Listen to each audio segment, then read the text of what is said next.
Hi ನಮಸ್ಕಾರ ಎಲ್ಲರಿಗೂ. ನಾವು ಇವತ್ತು ಬಂದೇವಿ ಶಿರ್ಸಿಗೆ. ನಾನು ಇಲ್ಲಿಗೆ ಬಂದು ಹೋಗಿ ಸುಮಾರು 15 ವರ್ಷದ ಮೇಲೆ ಆಯ್ತು. ಒಂದ್ಸಲ ದೇವಿ ದರ್ಶನ ಮಾಡ್ಕೊಂಡಂಗೂ ಆಗ್ತೈತಿ, ಮತ್ತು ನಂಗೆ ನಮ್ಮ ಅಮ್ಮನ ಜೊತೆಗೆ ಇಲ್ಲಿಗೆ ಬರ್ಬೇಕಂತಿತ್ತು. ಇವತ್ತು ಅವ್ರನ್ನೂ ಕರ್ಕೊಂಡು ಬಂದೀನಿ. ಬರ್ರಿ ನಮ್ಮ ಜೊತೆಗೆ ನೀವು ದರ್ಶನ ಮಾಡ್ಕೊಂಡು ಬರುವಂತ್ರಿ. ಇಲ್ಲಿ ಇಳ್ಕೊಂಡ ತಕ್ಷಣ ದೇವಸ್ಥಾನದ ಅಪೋಸಿಟ ಒಂದು ಬೋರ್ಡ್ ಹಾಕ್ಯಾರ, ಶಿರ್ಸಿ ಹತ್ರ ಯಾವ್ಯಾವ ಪ್ಲೇಸಸ್ ನೋಡಾಕದಾವಂತ. ಇದರಿಂದ ನಮಗೆ ಯೂಸ್ ಆಗ್ತೈತಿ, ಯಾವ ಪ್ಲೇಸ್ ಹತ್ರ ಆಗ್ತಾವ ನೋಡ್ಬೋದು ಅಂತಂದು ಹೇಳಿ. ಗುಡಿ ಈ ಕಡೆ ರೈಟ್ ಸೈಡಿಗೆ ಸ್ಲಿಪ್ಪರ್ ಬಿಡಾಕಂತನ ವ್ಯವಸ್ಥೆ ಮಾಡ್ಯಾರ, ಮತ್ತು ಒಂದು ಜೋಡಿಗೆ ₹1 ತೊಗೊತಾರ. ಮತ್ತು ಇಲ್ಲೇ ನಿಮಗೆ ನೀರಿನ ವ್ಯವಸ್ಥೆನೂ ಐತಿ. ಕಾಲು ತೊಳ್ಕೊಂಡು ನಾವು ದೇವಸ್ಥಾನಕ್ಕೆ ಒಳಗೆ ಹೋಗ್ಬೋದು. ದೇವಸ್ಥಾನದ ಮುಂದೆ ನಮಗೆ ಹಣ್ಣು ಹೂವು ಇಲ್ಲೇ ಸಿಗ್ತೈತಿ. ಮಾರಿಕಾಂಬಾ ದೇವಸ್ಥಾನ ಎಷ್ಟು ಚಂದ ಅನಿಸ್ತ, ಫುಲ್ ಎಷ್ಟು ದೊಡ್ಡದೈತಿಪ್ಪ ಇದು. ಇದ್ರ ಮೇಲೆ ಇರೋವಂಥ ಆ ವಾಸ್ತುಶಿಲ್ಪನ ಏನು ಮಾಡ್ಯಾರಲ್ಲ, ಅದು ನೋಡ್ತಾನೆ ಇರ್ಬೇಕು ಅನಿಸ್ತೈತಿ. ಮತ್ತು ನಾವು ಸ್ಪೆಷಲಾಗಿ ಹೇಳ್ಬೇಕಂದ್ರೆ ಇಲ್ಲೇ ಈ ಥರ ಕೆಂಪಗಿರೋ ಅಂಥದ್ದು ವಾಸ್ತುಶಿಲ್ಪ ಏನು ಮಾಡ್ಯಾರಲ್ಲ, ಇದನ್ನು ಫುಲ್ ದೇವಸ್ಥಾನದ ತುಂಬನೂ ಇದೇ ಥರ ಇರೋದನ್ನು ನಾವು ನೋಡ್ಬೋದು. ದೇವಸ್ಥಾನದ ಆವರಣದಾಗಿರೋ ಈ ಭೂತಪ್ಪನ ಗ್ರಾಮದ ರಕ್ಷಕ ಅಂತನ ಪೂಜೆ ಮಾಡ್ತಾರೆ. ಪ್ರತಿ ವರ್ಷ ನಡೆಯೋ ಜಾತ್ರೆಗೆ ಭೂತಪ್ಪನಿಗೂ ಸ್ಪೆಷಲ್ ಆಗಿ ಪೂಜೆ ನಡೀತೈತಿ. ಈ ಭೂತಪ್ಪನ ಬಗ್ಗೆ ಹೇಳ್ಬೇಕಂದ್ರೆ ಹಲವಾರು ಕತೆ ಐತಂತ.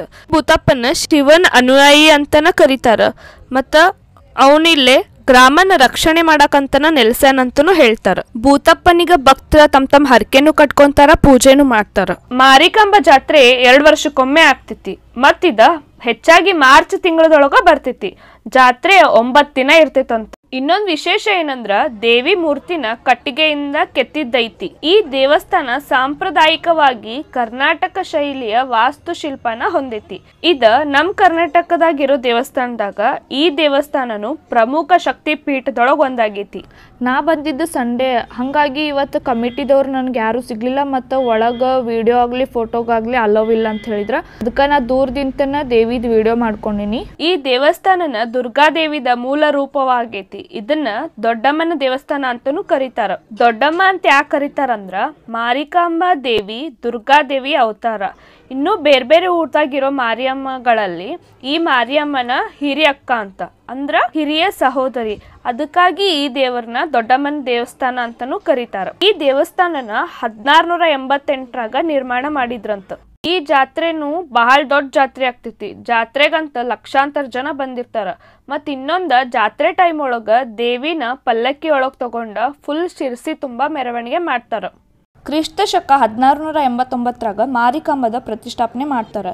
ದೇವಿ ಪ್ರತಿಷ್ಠಾಪನೆ ಆಗೋಕ್ಕೂ ಮುಂಚೆ ಶಿರ್ಸಿ ಅಷ್ಟು ಏಳ್ಗತೆ ಇರಲಿಲ್ಲ, ಕುಗ್ರಾಮವಾಗಿತ್ತಂತ ಹೇಳ್ತಾರೆ.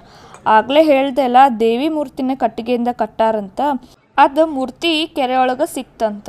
ವಿಜಯನಗರ ಸಾಮ್ರಾಜ್ಯದ ಅಂಗವಾಗಿದ್ದ ಸುಂದಾ ರಾಜ್ಯದ ಮಹಾಪ್ರಭುಗಳೊಳಗೆ ವಿನಂತಿಸ್ತಾರಂತ. ಅರಸರಾದ ಶ್ರೀ ಇಮ್ಮಡಿ ಸದಾಶಿವರಾಯರ ಶಿರ್ಸಿ ಗ್ರಾಮ ದೇವತೆಯಾಗಿ ಈ ದೇವತೆಯನ್ನು ಪ್ರತಿಷ್ಠಾಪನೆ ಮಾಡಲು ಅನುಮತಿ ಕೊಡ್ತಾರಂತ. ಅವಾಗ ಊರಿನ ಹಿರಿಯರು ಏನಿರ್ತಾರಲ್ಲ, ಅವರ ಮುಂದಾಳುಗಳಾಗಿ ಆಡಳಿತ ನೋಡ್ಕೊತಿರ್ತಾರೆ.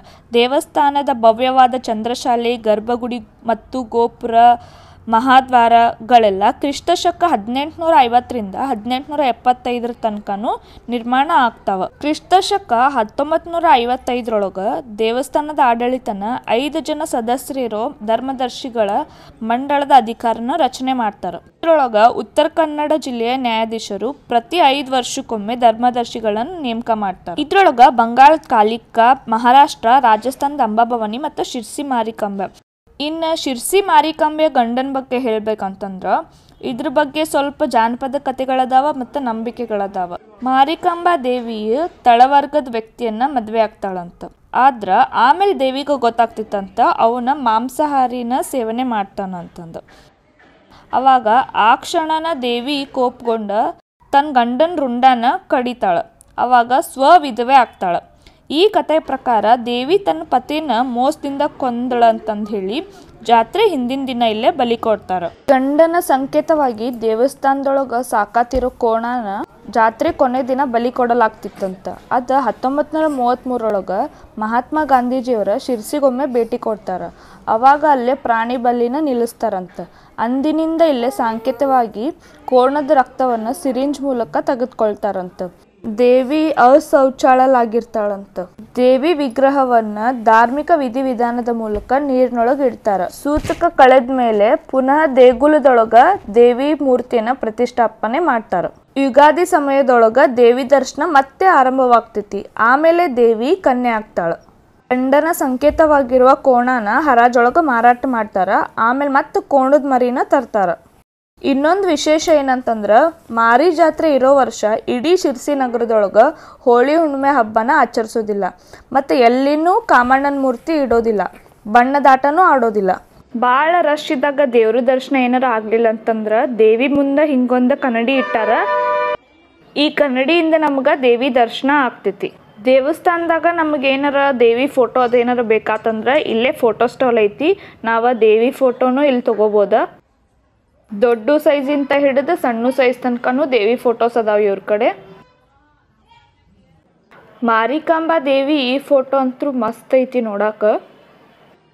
ಮತ್ತು ಇದು ಶ್ರೀ ಮಾರಿಕಾಂಬಾ ಸಭಾ ಮಂಟಪ.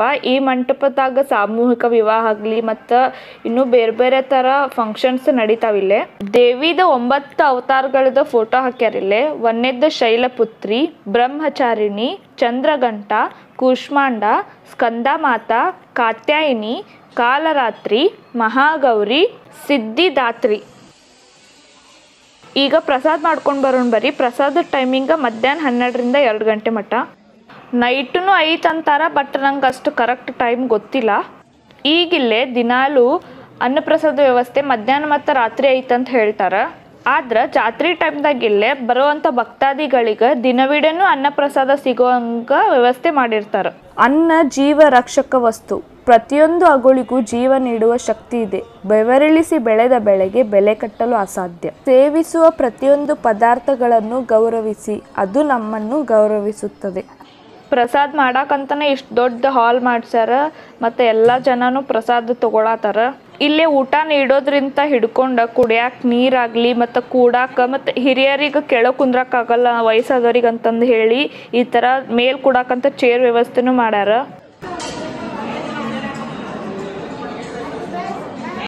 ಮತ್ತು ಪ್ರಸಾದನೂ ತೊಗೊಂಡೆ ಪ್ರಸಾದ ಮಾಡೋಣ ಬರ್ರಿ.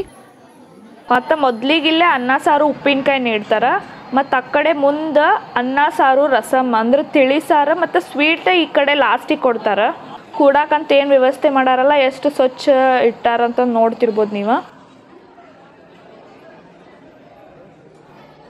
ಆ ಕಡೆಯಿಂದ ನಾವು ಪ್ರಸಾದ ತೊಗೊಳಕ್ಕೆ ಒಳಗೆ ಹೋಗ್ಬೋದು. ಮತ್ತು ಈ ಕಡೆಯಿಂದ ಎಕ್ಸಿಟ್ ಐತಿ. ಮತ್ತು ಇಲ್ಲೇ ಹೊರಗೆ ಬಂದ್ರೆ ನಮ್ಗೆ ಕೈ ತೊಳೆಯೋಕೆ ವ್ಯವಸ್ಥೆನೂ ಮಾಡ್ಯಾರ. ಕೋಣದ ಮರಿ ಇದು ಜಾತ್ರೆ ಟೈಮ್ದಾಗ ತೊಗೊಂಡಾರೇನೋ, ನನಗೂ ಅಷ್ಟು ಕ್ಲಿಯರಾಗಿ ಗೊತ್ತಿಲ್ಲ. ನಾ ಆಗಲ್ಲೇ ನಿಮ್ಗೆ ಸ್ಟೋರಿ ಹೇಳ್ದೆ ಅಲ್ಲ. ಬಂದೇವಿ ಇನ್ನೊಮ್ಮೆ ದೇವಿ ದರ್ಶನ ಮಾಡ್ಕೊಳೋಣಂತ. ಯಾವಾಗ ನಾವು ಶಿರ್ಸಿಗೆ ಬಂದ್ರೂ ರಶ್ ಕಮ್ಮಿ ಇರಲ್ಲ, ಇಷ್ಟು ಮಟ್ಟಿಗಾರ ರಶ್ ಇರತೈತಿ. ನನಗೆ ಗೊತ್ತಿದ್ದಷ್ಟು ನಾ ಶಿರ್ಸಿ ಮಾರಿಕಾಂಬೆಯ ಬಗ್ಗೆ ನಿಮ್ಮ ಜೊತೆ ಹಂಚ್ಕೊಂಡೇನಿ. ಈ ವಿಡಿಯೋ ನಿಮ್ಗೆ ಇಷ್ಟ ಆತಂತ ಅನ್ಕೊತೀನಿ. ಇಷ್ಟ ಆಗಿದ್ರೆ ಈ ವಿಡಿಯೋಗೊಂದು ಲೈಕ್ ಮಾಡಿರಿ ಮತ್ತು ನಿಮ್ಮ ಫ್ರೆಂಡ್ಸ್ ಫ್ಯಾಮಿಲಿಗೆಲ್ಲ ಶೇರ್ ಮಾಡಿರಿ. ನಾನು ನಿಮಗೆ ಮತ್ತೆ ನೆಕ್ಸ್ಟ್ ವಿಡಿಯೋದಾಗ ಸಿಗ್ತೇನಂತ್ರಿ. ಅಲ್ಲಿವರೆಗೂ ಧನ್ಯವಾದ.